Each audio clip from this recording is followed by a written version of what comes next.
मतदारांना मतदान करताना उत्साह वाटावा, याचबरोबर कोल्हापूरची अनेक वैशिष्ट्ये त्यांच्यापर्यंत पोहोचावीत यासाठी कोल्हापूरचे जिल्हाधिकारी अमोल येडगे आणि जिल्हा परिषदेचे मुख्य कार्यकारी अधिकारी एस कार्तिकेयन यांनी जिल्ह्यात वेगवेगळ्या ठिकाणची मतदान केंद्र वैशिष्ट्यपूर्ण संकल्पनांवर आधारित अशा पद्धतीने विकसित केली आहेत। यामध्ये राधानगरी तालुक्यातील फेजिवडे इथं दाजीपूर अभयारण्याची माहिती देणारं मतदान केंद्र विकसित करण्यात आलंय। या मतदान केंद्राचा आमचे प्रतिनिधी नामदेव कुसाळे यांनी आढावा घेतलाय।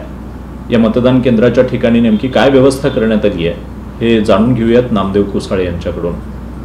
लोकशाहीच्या उत्सवाचं तिसरं पर्व सध्या सुरू आहे।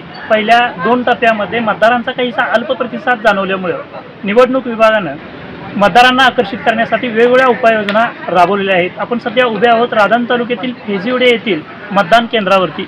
या मतदान केंद्रावरती निवडणूक विभागानं गावारेड्याची थीम वापरून इथं वेगवेगळ्या प्रकारच्या रेड्याचे माहितीचं फलक लावलेले आहेत। त्याचबरोबर मतदारांना इथं पानपोई आणि ऊन लागू नये यासाठी छतसुद्धा लावलेलं आहे।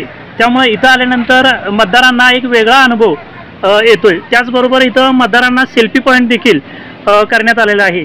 या ठिकाणी मतदारांना उष्णतेचा त्रास जाणवू नये यासाठी पंखेसुद्धा लावलेले आहेत। त्याचबरोबर दिव्यांग आणि अपंग मतदारांना आणण्यासाठी व्हीलचेअर त्याचबरोबर वेगवेगळ्या सोयीसुविधा निर्माण केलेल्या आहेत। त्यामुळे या ठिकाणी मतदारांचा चांगला आणि वाढता प्रतिसाद दिसून येत आहे। एस न्यूजसाठी नामदेव कुसाळे, राधानगरी। अशा पद्धतीने जिल्ह्यात सुमारे 70 मतदान केंद्र कोल्हापूर जिल्ह्याच्या वेगवेगळ्या वैशिष्ट्यांवर आधारित विकसित करण्यात आली आहेत। हे यंदाच्या लोकसभा निवडणुकीचं एक खास वैशिष्ट्य म्हणावं लागेल आणि याचं सगळं श्रेय कोल्हापूर जिल्हा प्रशासनाला जातं।